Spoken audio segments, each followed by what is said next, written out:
Hello दोस्तों, स्वागत है आपका मेरे यूट्यूब चैनल परीक्षा प्लान में। तो कैसे हैं आप लोग? आई होप अच्छे होंगे।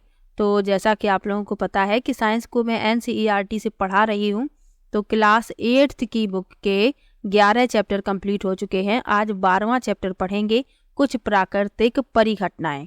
इसमें आकाशीय बिजली यानी तड़ित के बारे में और भूकंप के बारे में जानेंगे। भूकंप की जो तरंगें होती हैं उनके बारे में जानेंगे। तो अच्छा लेसन है, आपको इससे एक प्रश्न मिल सकता है। तो चलिए वीडियो को शुरू करते हैं। वीडियो देखने के बाद यदि आपको अच्छा लगे तो वीडियो को लाइक और शेयर कीजिएगा, और यदि आप चैनल पर नए हैं तो चैनल को सब्सक्राइब कर लीजिए। तो चलिए शुरू करते हैं। लिखा है, इस अध्याय में हम दो विनाशकारी परिघटनाओं तड़ित तथा भूकंप पर चर्चा करेंगे। हम इन परिघटनाओं द्वारा किए जाने वाले विनाशों को कम करने के उपायों पर भी चर्चा करेंगे। यानी सबसे पहले तड़ित के बारे में जानेंगे, जो आकाशीय बिजली होती है, और दूसरी जो परिघटना है वह है भूकंप। तो भूकंप के बारे में जानेंगे और इसके द्वारा जो विनाश होता है उसे कैसे कम किया जा सकता है, उस पर भी चर्चा इस लेसन में की जाएगी। तो सबसे पहले लिखा है तड़ित के बारे में। तो चलिए तड़ित के बारे में पढ़ लेते हैं। लिखा है, विद्युत के तार ढीले हो जाने पर आपने विद्युत खंभों पर चिंगारियां देखी होंगी। यह परिघटना उस समय बहुत अधिक हो जाती है जब पवन के चलने पर तार हिलते डुलते हैं। आपने सॉकेट में प्लग के ढीले होने पर भी चिंगारियां निकलती देखी होंगी। तड़ित भी एक विशाल स्तर की विद्युत चिंगारी है। जिस तरीके से तार आपस में टकराते हैं तो चिंगारियां निकलती हैं, और सॉकेट में प्लग ढीले होने पर भी चिंगारियां निकलती हैं। तो उसी प्रकार से जो आकाशीय बिजली है ये विशाल स्तर की एक विद्युत चिंगारी है, यानी ये बहुत बड़ी विद्युत चिंगारी है। आगे लिखा है, प्राचीन काल में लोग इन चिंगारियों का कारण नहीं समझते थे, अतः वे तड़ित से डरते थे और सोचते थे कि उन पर भगवान के क्रोध के कारण यह हुआ है।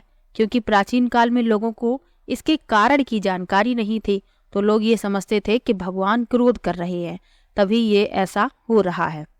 आगे लिखा है, अब वास्तव में हम यह जानते हैं कि बादलों में आवेश के एकत्रित होने से तड़ित पैदा होती है। हमें तड़ित से डरना नहीं चाहिए, परंतु इन घातक चिंगारियों से अपने बचाव के लिए सावधानियां बरतनी चाहिए।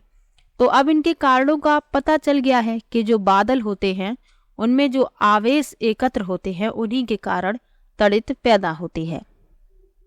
तो अब हमें इनसे डरना नहीं है, लेकिन सावधान फिर भी रहना है, क्योंकि इससे आपको नुकसान हो सकता है। आगे लिखा है, चिंगारियां जिनके विषय में यूनानी जानते थे। यानी यूनानी क्या जानते थे इसके बारे में लिखा है, 600 ईसा पूर्व से भी पहले प्राचीन यूनानी यह जानते थे कि जब एम्बर यानी एक प्रकार की राल को फर से रगड़ते हैं तो यह बालों जैसी हल्की वस्तुओं को आकर्षित कर लेता है। आपने यह देखा होगा कि जब आप ऊनी अथवा पॉलिस्टर के वस्त्रों को उतारते हैं तो आपके बाल खड़े हो जाते हैं।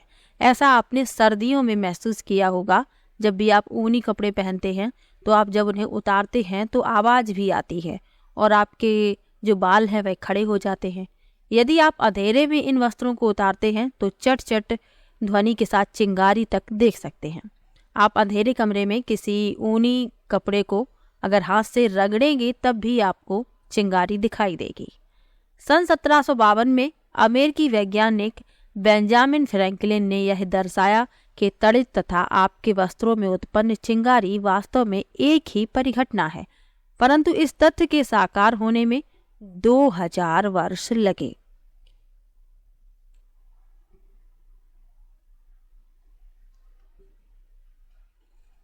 तो बेंजामिन फ्रैंकलिन ने 1752 में ही बता दिया था कि जो चिंगारी वस्त्रों में उत्पन्न हो रही है और जो तड़ित एक ही है, लेकिन इस तथ्य के साकार होने में 2000 वर्ष लगे। आगे बढ़ते हैं। अब बूझो कह रहा है कि मुझे आश्चर्य है कि उन्हें इस समानता को ज्ञात करने में इतने वर्ष क्यों लगे। तो पहेली बताती है, वैज्ञानिक खोजें बहुत से लोगों के लंबे समय तक कठिन परिश्रम का परिणाम है। आगे बढ़ते हैं।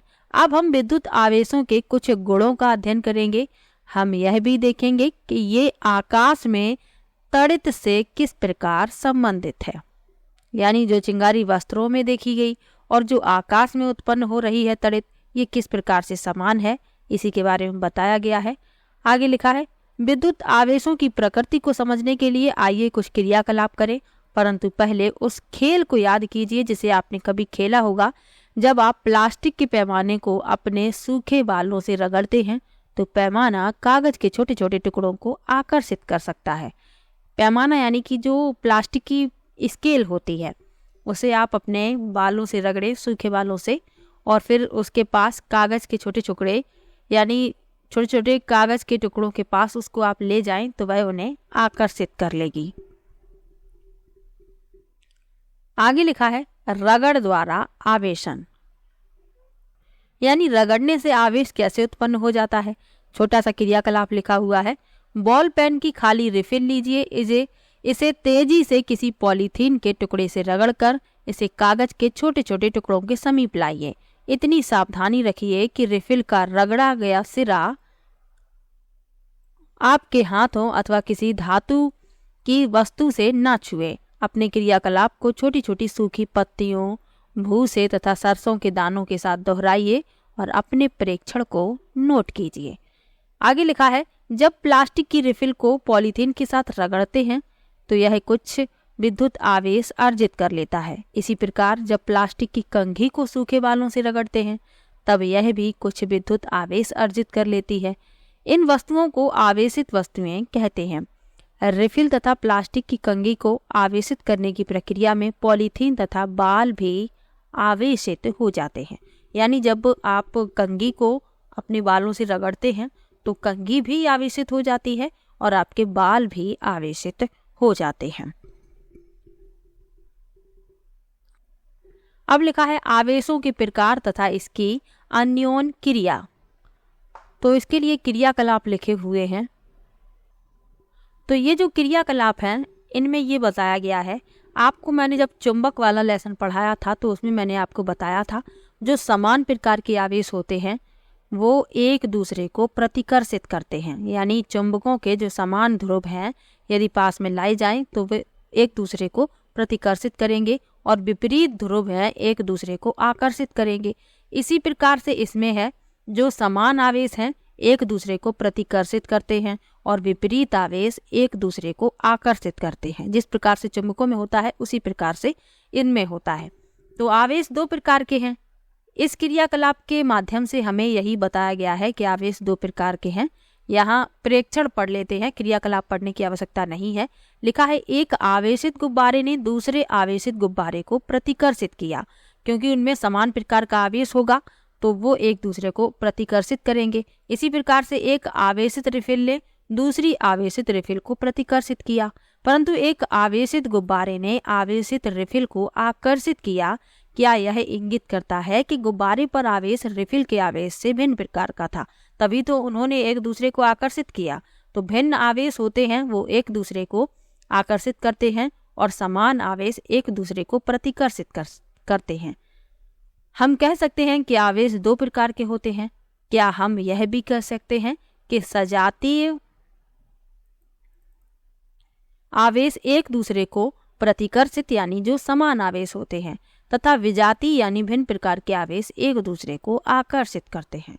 मान्यता के अनुसार रेशम से रगड़ने पर कांच की छड़ द्वारा अर्जित आवेश को धनावेश कहते हैं, अन्य प्रकार के आवेश को ऋणावेश कहते हैं। तो दो प्रकार के आवेश होते हैं, एक होता है धनावेश और एक होता है ऋणावेश। अगर धनावेश और धनावेश आपस में एक साथ लाए जाएं तो ये एक दूसरे को प्रतिकर्षित करेंगे और धनावेश और ऋणावेश एक दूसरे को आकर्षित करेंगे। ये आपको याद रखना है। यानी समान आवेश एक दूसरे को प्रतिकर्षित और विपरीत आवेश यानी असमान आवेश एक दूसरे को आकर्षित करते हैं।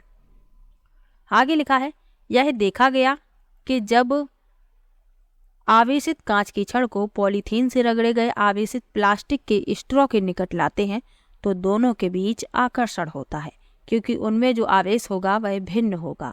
आगे लिखा है, आपके विचार से प्लास्टिक स्ट्रॉ पर किस प्रकार का आवेश होना चाहिए। यह आपका यह अनुमान है कि प्लास्टिक स्ट्रॉ पर ऋणावेश होना चाहिए सही है। रगड़ने पर उत्पन्न आवेश स्थैतिक होते हैं, वे स्वयं गति नहीं करते। जब आवेश गति करते हैं तो विद्युत धारा बनती है। आप कक्षा 7 से ही विद्युत धारा के विषय में अध्ययन कर रहे हैं। परपथ में प्रवाहित होने वाली विद्युत धारा जिससे बल्ब चमकता है अथवा तार गर्म हो जाता है और कुछ नहीं वरन आवेशों का प्रवाह ही है। तो जो विद्युत धारा है वह आवेशों का ही तो प्रवाह है। विद्युत धारा के बारे में आपको पहले ही बता चुके हैं। तो आवेश दो प्रकार के हैं। समान आवेश एक दूसरे को प्रतिकर्षित और विपरीत आवेश एक दूसरे को आकर्षित करते हैं, ये आपको याद रखना है। और विद्युत धारा आवेशों का प्रवाह है। अब लिखा है आवेश का स्थानांतरण, यानी आवेश एक जगह से दूसरी जगह कैसे जाते हैं, इसके लिए क्रियाकलाप लिखा है। तो चलिए क्रियाकलाप पढ़ लेते हैं। लिखा है मुरब्बे की एक खाली बोतल लीजिए, बोतल के मुंह के साइज से कुछ बड़ा गत्ते का टुकड़ा लीजिए, इसमें एक छिद्र बनाइए जिसमें धातु की पेपर क्लिप घुसाई जा सके। चित्र में दर्शाए अनुसार पेपर क्लिप को खोलिए। एल्युमिनियम की पन्नी की लगभग 4 सेंटीमीटर और 1 सेंटीमीटर साइज की 2 पट्टी काटिए। चित्र में दर्शाए अनुसार इन्हें पेपर क्लिप पर लटकाइए। गत्ते के ढक्कन में पेपर क्लिप को इस प्रकार घुसाइए कि गत्ते के लंबवत रहे। इस प्रकार से आपको करना है जैसा कि चित्र में दर्शाया गया है। हमें करना नहीं है, सिर्फ हमें समझना है। रिफिल को आवेशित कीजिए तथा इसे पेपर क्लिप के सिरे से स्पर्श कराइए। परीक्षण कीजिए क्या होता है। क्या पन्नी की पट्टियों पर कोई प्रभाव पड़ता है? क्या ये एक दूसरे को प्रतिकर्षित करती हैं अथवा आकर्षित करती हैं? अब पेपर क्लिप के सिरे से अन्य आवेशित वस्तुओं को स्पर्श कराइए। क्या हर बार पन्नी की पट्टियां समान रूप से व्यवहार करती हैं? क्या इस उपकरण का उपयोग यह पहचानने के लिए कर सकते हैं कि कोई वस्तु आवेशित है अथवा नहीं? क्या आप यह स्पष्ट कर सकते हैं कि पन्नी की पट्टियां एक दूसरे को प्रतिकर्षित करती हैं? तो इस प्रकार से जब आप करेंगे तो ये जो पट्टियां लटकी हुई हैं इनमें आप परिवर्तन देखेंगे तो आपको पता चल जाएगा कि जो वस्तु आप ऊपर ये जो आप स्पर्श करा रहे हैं ये आवेशित है या नहीं। आगे बढ़ते हैं। एल्युमिनियम की पन्नी की पट्टियां पेपर क्लिप से होते हुए आवेशित रिफिल से आवेश प्राप्त करती हैं। याद रहे कि धातुएं विद्युत की अच्छी चालक होती हैं। समान आवेश वाली पट्टियां एक दूसरे को प्रतिकर्षित करती हैं और भी फैल जाती हैं। इस प्रकार की युक्ति का उपयोग यह परीक्षण करने के लिए किया जाता है कि कोई वस्तु आवेशित है अथवा नहीं। इस युक्ति को विद्युतदर्शी कहते हैं। तो ये जो अभी क्रियाकलाप किया है इसमें जो युक्ति बनाई है वह कहलाती है विद्युतदर्शी। इसका प्रयोग किया जाता है यह चेक करने के लिए कि कोई वस्तु आवेशित है अथवा नहीं। आगे बढ़ते हैं। इस प्रकार हमें यह ज्ञात हुआ कि विद्युत आवेश किसी आवेशित वस्तु से अन्य वस्तु में धात्विक चालक द्वारा भेजा जा सकता है, क्योंकि धातुएं जो होती हैं विद्युत की अच्छी चालक होती हैं, ये तो आप जानते ही हैं। आगे लिखा है पेपर क्लिप के सिरे को धीरे से हाथ से स्पर्श कीजिए। ऐसा करते ही आप पन्नी की पट्टियों में एक परिवर्तन देखेंगे। वे अपनी मूल स्थिति में वापस आ जाती हैं। पन्नी की पट्टियों को आवेशित करने तथा पेपर क्लिप को स्पर्श करने की प्रक्रिया को दोहराइए। हर बार आप यह देखेंगे कि जैसे ही आप हाथ से पेपर क्लिप को स्पर्श करते हैं पन्नी की पट्टियां सिमट जाती हैं। इसका कारण यह है कि स्पर्श करने पर पन्नी की पट्टियों का आवेश हमारे शरीर से होकर पृथ्वी में चला जाता है। तब हम कहते हैं कि पन्नी की पट्टियां अनावेशित हैं। इसीलिए तो वो आपस में चिपक जाती हैं यानी सिमट जाती हैं, क्योंकि जो आवेश उनमें था वह हाथ से होता हुआ पृथ्वी में चला जाता है, यानी हमारे शरीर से होकर पृथ्वी में चला जाता है। तो जो पट्टियां हैं वह अनावेशित हो जाती हैं। किसी आवेशित वस्तु से आवेश को पृथ्वी में भेजने की प्रक्रिया को भूसंपर्कण कहते हैं। विद्युत धारा के किसी भी कारण से लीक होने से उत्पन्न विद्युत आघात से हमें बचाने के लिए भवनों में भूसंपर्कण की व्यवस्था की जाती है। तो ये भूसंपर्कण जो है इसकी व्यवस्था भवनों में की जाती है ताकि किसी भी प्रकार की हानि ना हो। विद्युत के द्वारा। अब तड़ित की कहानी लिखी हुई है, फिर भू संपर्कण के बारे में लास्ट में बताया गया है डिटेल में, तो वो भी आपको बताएंगे। पहले तड़ित की कहानी पढ़ लेते हैं, यानी जो आकाशीय बिजली होती है इसकी कहानी। तो लिखा है, अब रगड़ द्वारा उत्पन्न आवेशों के आधार पर तड़ित की व्याख्या करना संभव है।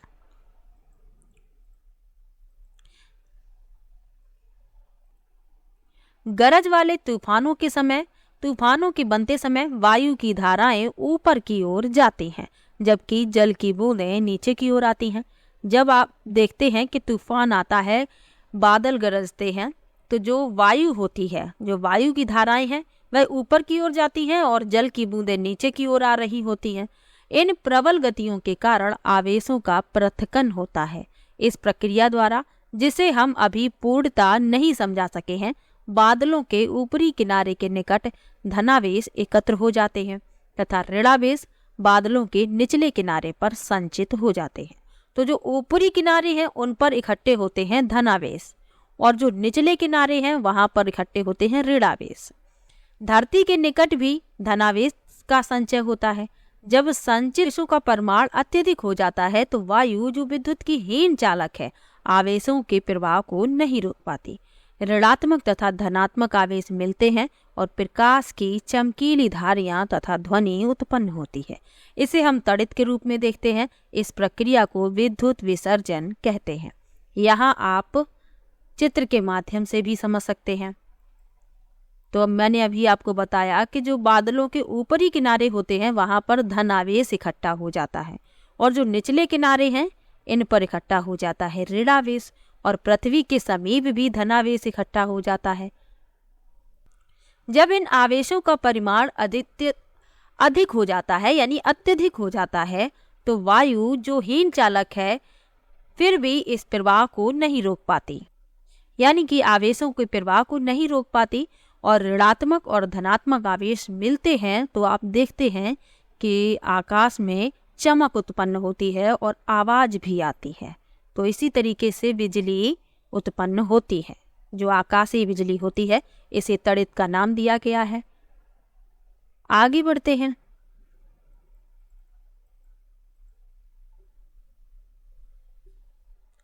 विद्युत विसर्जन की प्रक्रिया दो अथवा अधिक बादलों के बीच अथवा बादलों तथा पृथ्वी के बीच हो सकती है। यानी कि जब दो या अधिक बादल होते हैं उनके बीच ये होती है, और बादलों और पृथ्वी के बीच भी होती है। अब हमें प्राचीन काल के लोगों की भांति तड़ित से भयभीत होने की आवश्यकता नहीं है।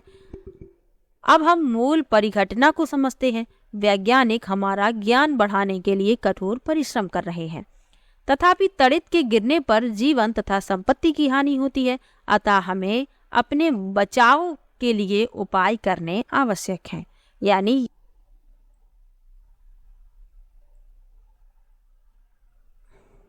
तो ये आकाशीय बिजली किस प्रकार उत्पन्न होती है, यानी जो तड़ित है वह किस प्रकार उत्पन्न होती है, ये मैंने आपको बता ही दिया है। अब ये विनाशकारी तो है ही, क्योंकि इससे जीवन और संपत्ति की हानि होती है। तो हमें अपने बचाव के लिए उपाय करने बहुत आवश्यक हैं। तो उन उपायों के बारे में ही बताया गया है। लिखा है तड़ित से सुरक्षा, और यहाँ से एक प्रश्न ऑनलाइन वाले पेपर में पूछा गया था। लिखा है तड़ित एवं झंझा यानी गरज वाले तूफान के समय कोई भी खुला स्थान सुरक्षित नहीं है। गरज सुनना किसी सुरक्षित स्थान पर तुरंत पहुंचने की चेतावनी है। यानी जब बादल गरजते हैं तो आपको तुरंत ही किसी सुरक्षित स्थान पर पहुंच जाना चाहिए। अंतिम गर्जन सुनने के बाद सुरक्षित स्थान से बाहर आने से पहले कुछ देर प्रतीक्षा करें। यानी कि जब तूफान आता है, बादल गरजते हैं, बिजली चमकती है, आप तुरंत ही किसी सुरक्षित स्थान पर चले जाएं। उसके बाद जब मौसम थोड़ा सा परिवर्तित दिखे, यानी बादल भी ना दिखें, गर्जना कम हो जाए, तभी आप वहां से बाहर निकलें। आगे लिखा है सुरक्षित स्थान का पता लगाना। यानी सुरक्षित स्थान कौन सा हो सकता है, यही लिखा है। कोई मकान अथवा भवन सुरक्षित स्थान है। यदि आप किसी कार अथवा बस द्वारा यात्रा कर रहे हैं तो वाहन की खिड़कियां व दरवाजे बंद होने पर आप उसके भीतर सुरक्षित हैं। यानी आप घर पर हैं तो आपको कोई भी चिंता की आवश्यकता नहीं है, क्योंकि जो आपका घर है वह सुरक्षित स्थान है। बस आपको अंदर रहना है, छत पर नहीं घूमना है। और यदि आप यात्रा कर रहे हैं किसी कार में या बस में तो उसकी खिड़कियों को और दरवाजे को बंद कर लीजिए। आगे लिखा है तड़ित झंझा के समय क्या करें और क्या ना करें, यानी कौन से कार्य हैं जो नहीं करने हैं और कौन से करने हैं। तो बाहर खुले में क्या क्या सावधानी बरतनी है। खुले वाहन जैसे मोटरसाइकिल, ट्रैक्टर, निर्माण कार्य हेतु मशीनें, खुली कार सुरक्षित नहीं है। खुले मैदान, ऊंचे वृक्ष, पार्कों में सरल स्थल, ऊंचे स्थान तड़ित से हमारी सुरक्षा नहीं करते। तड़ित झंझा के समय छाता लेकर चलने का विचार किसी भी दृष्टि से अच्छा नहीं है। यदि आप वन में हैं तो छोटे वृक्ष के नीचे शरण लीजिए, क्योंकि यदि आप बड़े वृक्ष के नीचे खड़े हो जाते हैं और हो सकता है उस पर बिजली गिर जाए, उसकी शाखाएं फटकर आपके ऊपर गिर जाए तो आपको हानि हो सकती है। आगे लिखा है यदि आप ऐसे खुले क्षेत्र में हैं जहां कोई शरण स्थल नहीं है तो सभी वृक्षों से काफी दूरी पर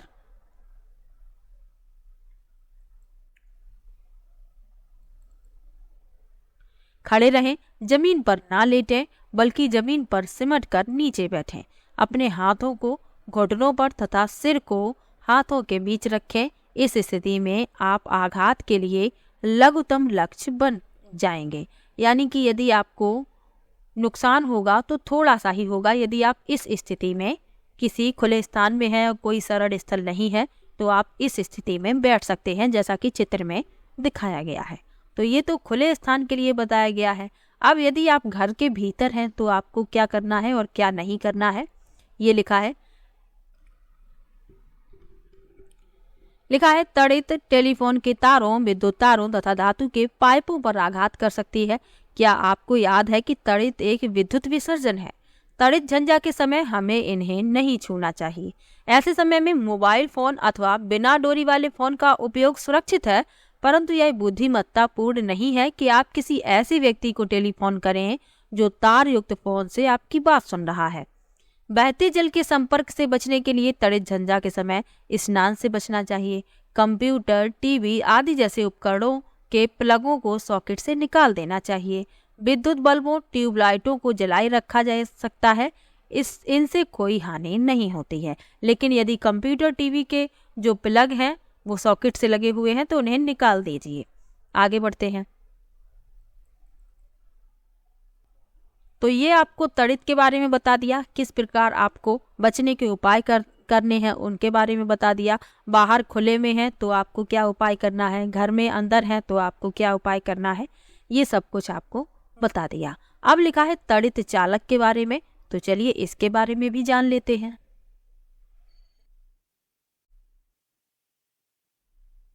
एक ऐसी युक्ति है जिसका उपयोग भवनों को तड़ित के प्रभाव से बचाने के लिए किया जाता है। किसी भवन के निर्माण के समय उसकी दीवारों में उस भवन की ऊंचाई से अधिक लंबाई की धातु की लंबी छड़ स्थापित कर दी जाती है। इस छड़ का एक सिरा वायु में खुला रखा जाता है तथा दूसरे सिरे को जमीन में काफी गहराई तक दबा देते हैं। धातु की छड़ विद्युत आवेश के जमीन तक पहुंचने के लिए एक सरल पथ प्रदान करती है।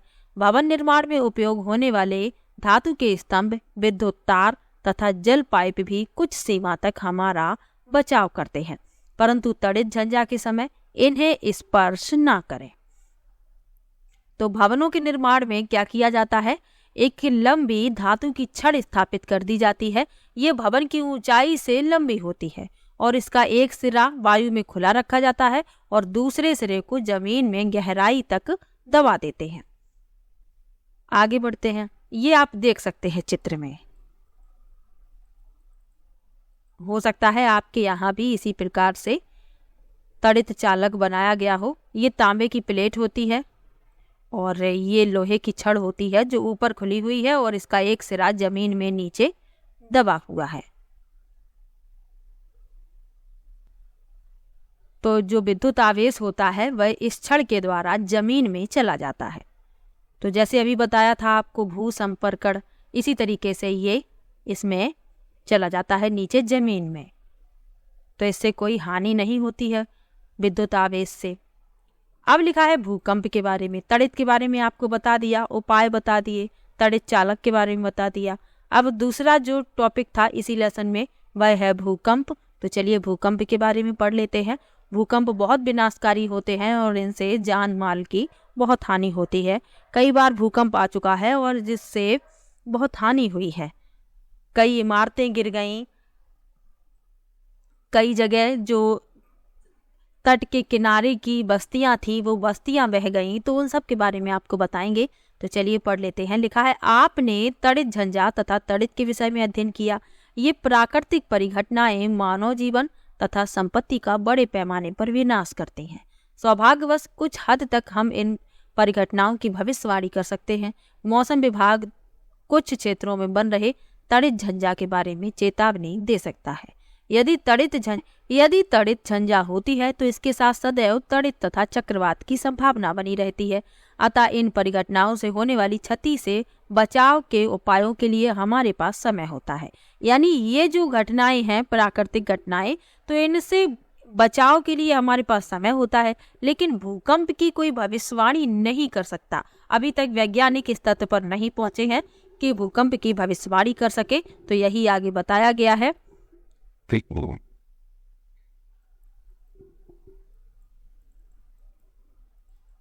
लिखा है, तथापि एक ऐसी परिघटना भी है जिसके बारे में भविष्यवाणी करने की क्षमता अभी तक भी विकसित नहीं कर पाई है।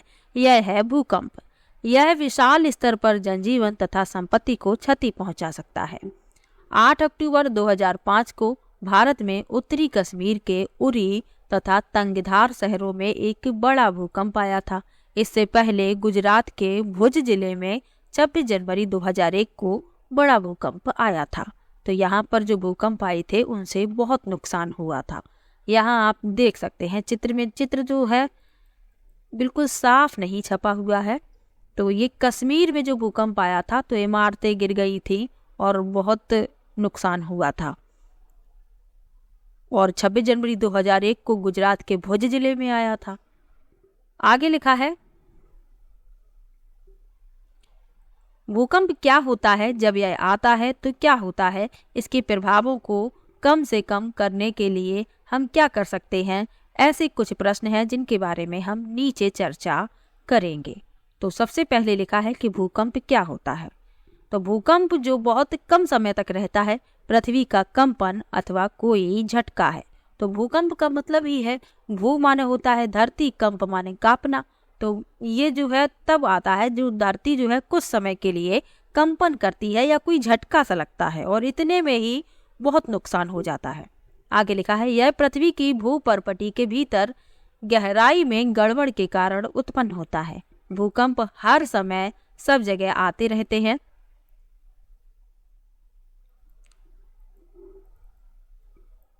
प्रायः इनको नोटिस नहीं किया जाता। विशाल भूकंप बहुत कम होते हैं। ये भवनों, पुलों, बांधों तथा लोगों को असीम क्षति पहुंचा सकते हैं। इससे जीवन तथा संपत्ति की विशाल हानि हो सकती है। भूकंपों से बाढ़, भूस्खलन तथा सुनामी भी आ सकते हैं। 26 दिसंबर 2004 को हिंद महासागर में एक विशाल सुनामी आया था। महासागर के चारों ओर के तटवर्ती क्षेत्रों में अपार हानि हुई थी। अब लिखा है कि भूकंप का क्या कारण है।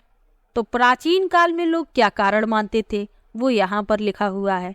ये लड़का बता रहा है कि मेरी दादी ने मुझे बताया था कि पृथ्वी किसी सांड के एक सींग पर टिकी है तथा जब सांड इसे दूसरे सींग पर ले जाता है तो भूकंप आता है। यह कैसे सत्य है और हो सकता है। तो प्राचीन काल में लोगों को सही कारणों का पता नहीं था, तो ये कथाएं प्रचलित थी। प्राचीन काल में लोग भूकंप आने का सही कारण नहीं जानते थे, अतः उनकी धारणा मनगढ़ंत कथाओं जैसे बूझों की दादी ने सुनाई थी द्वारा व्यक्त की जाती है। संसार के अन्य भागों में भी इसी प्रकार की कथाएं प्रचलित थीं, क्योंकि लोग सही कारण नहीं जानते थे।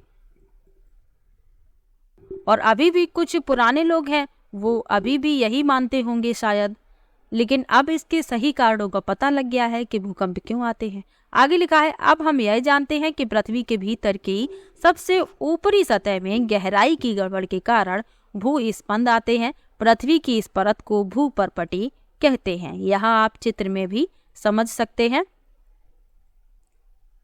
ये है भूपर्पटी, ये परिवार है, ये बाह्य क्रोड है और ये आंतरिक क्रोड है, ये जो पीला पीला दिख रहा है, तो ये पृथ्वी की आंतरिक संरचना है।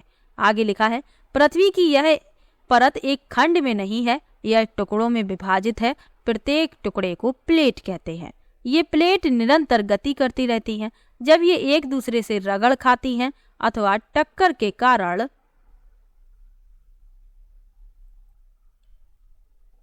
एक प्लेट दूसरी प्लेट के नीचे चली जाती है तो इसके कारण भूपर्पटी में विक्षोभ उत्पन्न होता है। यही विक्षोभ पृथ्वी की सतह पर भूकंप के रूप में दिखाई देता है। क्योंकि ये प्लेट दूसरी के नीचे चली जाती है तो भी भूकंप आ जाते हैं, ये आपस में रगड़ जाती हैं तब भी भूकंप जो है आ जाते हैं।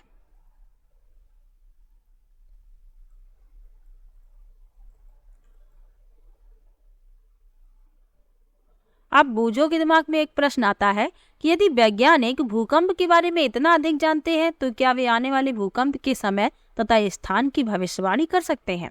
तो ये नीचे लिखा हुआ है, यद्यपि हम भूकंप आने के कारण निश्चित रूप से जानते हैं, तथापि अभी तक यह संभव नहीं हो सका कि आने वाले भूकंप के समय तथा स्थान की भविष्यवाणी कर सकें। भूकंप के कारणों का तो पता लगाया जा चुका है, लेकिन ये भविष्यवाणी कर दी जाए सही सही कि इस समय इस स्थान पर भूकंप आएगा, ऐसा अभी तक संभव नहीं हो पाया है। आगे लिखा है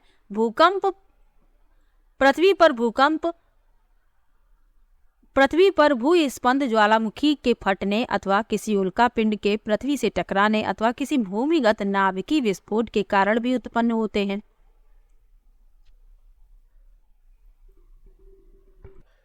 परंतु अधिकांश जो भूकंप है वह पृथ्वी की प्लेटों की गतियों के कारण आते हैं। यानी कारण का तो पता लग चुका है, लेकिन भूकंप की भविष्यवाणी अभी तक नहीं की जा सकी है।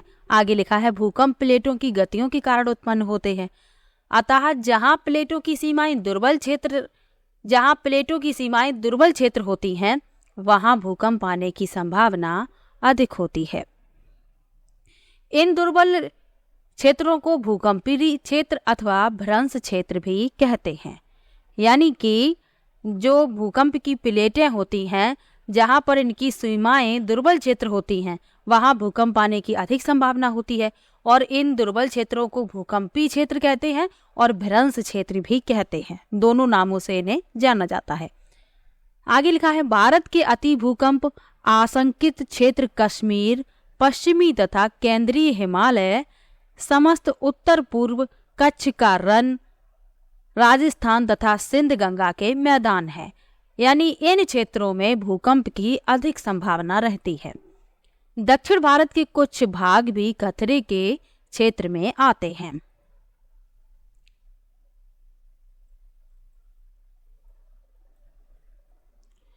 आगे लिखा है किसी भूकंप की शक्ति के परिमाण को रिक्टर पैमाने पर व्यक्त किया जाता है। अधिक विनाशकारी भूकंपों का रिक्टर पैमाने पर परिमाण 7 से अधिक होता है।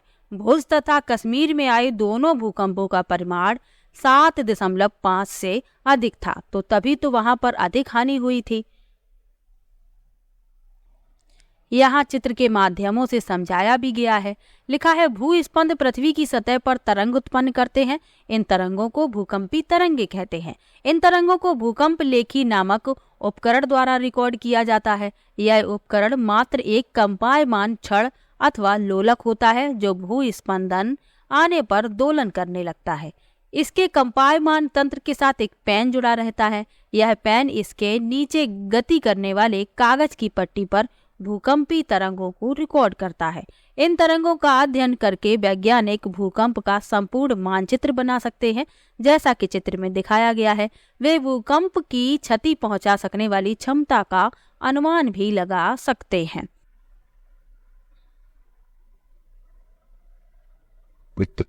इस चित्र में आप भूकंप लेखी उपकरण देख सकते हैं। जो मैंने अभी आपको बताया वही यहाँ पर, ये पेन है, ये लोलक है, ये डोरी है, ये घोड़ी ड्रम है, ये चार्ट पेपर है और ये भूकंप लेखी का आरेख है। इस प्रकार से तो इसी का अध्ययन वैज्ञानिक करते हैं। यहाँ आप भूकंप का चित्र देख सकते हैं। ये फोकस है, ये पृथ्वी का पृष्ठ है, ये अधिकेंद्र है और ये भूकंप की तरंगें आप देख रहे हैं। ये जो दिखाई गई हैं सफ़ेद सफ़ेद जो दिख रही हैं, ये भूकंप की तरंगें हैं। आगे लिखा है विज्ञान में अन्य बहुत से पैमानों की भांति डेसिबल एक अन्य उदाहरण है।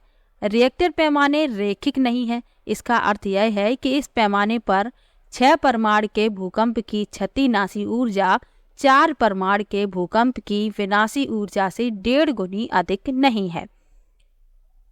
वास्तव में परमाणु में 2 की वृद्धि का अर्थ है 1000 गुनी अधिक विनाशी ऊर्जा। इसीलिए 6 परमाणु के किसी भूकंप की विनाशी ऊर्जा 4 परमाणु के भूकंप की तुलना में 1000 गुनी अधिक है।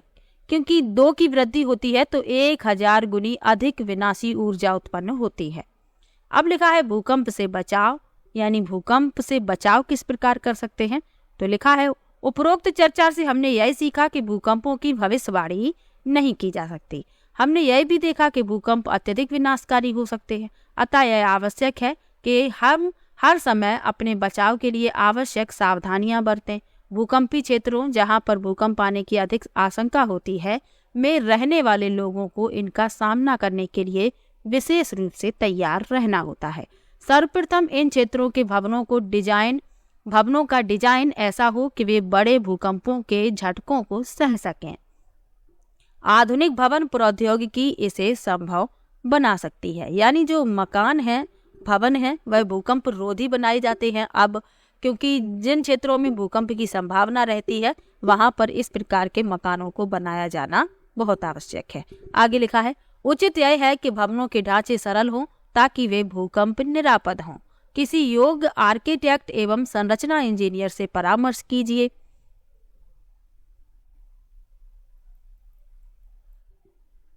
अत्यधिक भूकंपी क्षेत्रों में भवन निर्माण में भारी पदार्थों की अपेक्षा मिट्टी अथवा इमारती लकड़ी का उपयोग अधिक अच्छा होता है। यदि ढांचा गिरे तो अत्यधिक क्षति नहीं होती। अलमारियों इत्यादि को दीवारों के साथ जड़ना अधिक अच्छा होता है जिससे वे आसानी से ना गिरे। दीवार घड़ी, फोटो फ्रेम, जल तापक यानी गीजर आदि को दीवार में लटकाते समय सावधानी रखिए ताकि भूकंप आने पर ये लोगों के ऊपर ना गिरे। चूंकि भवनों में भूकंप के कारण आग लग जाती है, अतः यह आवश्यक है कि सभी भवनों विशेषकर ऊंची इमारतों में अग्निशमन के लिए सभी उपकरण कार्यकारी स्थिति में होने चाहिए। केंद्रीय भवन अनुसंधान संस्थान रुड़की ने भूकंप प्रतिरोधी मकान बनाने के लिए कुछ जानकारी विकसित की है। तो जो केंद्रीय भवन अनुसंधान संस्थान है रुड़की, तो उन्होंने क्या किया है कि जो भूकंप रोधी मकान है उनकी कुछ जानकारी विकसित की है। तो वहां से ये जानकारी प्राप्त की जा सकती है। आगे क्या लिखा है भूकंप के झटके लगने की स्थिति में अपने बचाव के लिए निम्नलिखित उपाय कीजिए। यानी भूकंप के यदि झटके लग रहे हैं तो आपको क्या उपाय करना है। यदि आप घर में हैं तो किसी मेज के नीचे आश्रय लें तथा झटकों के रुकने तक वहीं रहें। ऐसी ऊंची तथा भारी वस्तुओं से दूर रहें जो आप पर गिर सकती हैं।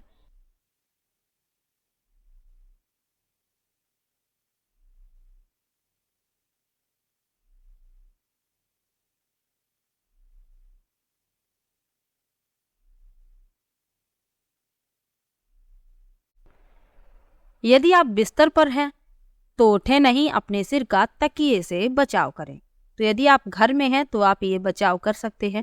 और यदि आप घर से बाहर हैं तो क्या आपको करना है भवनों, वृक्षों तथा ऊपर जाती हुई विद्युत लाइनों से दूर किसी खुले स्थान को खोजें एवं धरती पर लेट जाएं। यदि आप किसी कार अथवा बस में हैं तो बाहर ना निकले। ड्राइवर से कह दें कि वह धीरे धीरे किसी खुले स्थान पर पहुंचे। भूस्पंदन के समाप्त होने से पहले बाहर ना निकलें। तो घर से बाहर हैं तो आप ये उपाय कर सकते हैं। तो आज का लेसन यहीं पर होता है समाप्त। इसके बाद एक लेसन और है और आपकी NCERT कंप्लीट क्लास 6 to 8 एक लेसन और बचा है। जल्द ही मैं उसको भी कंप्लीट करवा दूंगी। और यदि आपने अभी तक जो वीडियो नहीं देखे हैं तो देख लीजिए, अभी समय है क्योंकि पेपर आपका 14 दिसंबर को है। तो अभी आपके पास समय है, आप सभी वीडियो देख सकते हैं। तो समय रहते आप सभी वीडियो देख लीजिए ताकि आप लोगों का साइंस में कोई भी प्रश्न गलत ना हो। तो चलिए मिलते हैं नेक्स्ट वीडियो में। और कहीं पर भी डाउट हो तो कमेंट बॉक्स में ज़रूर लिखिएगा।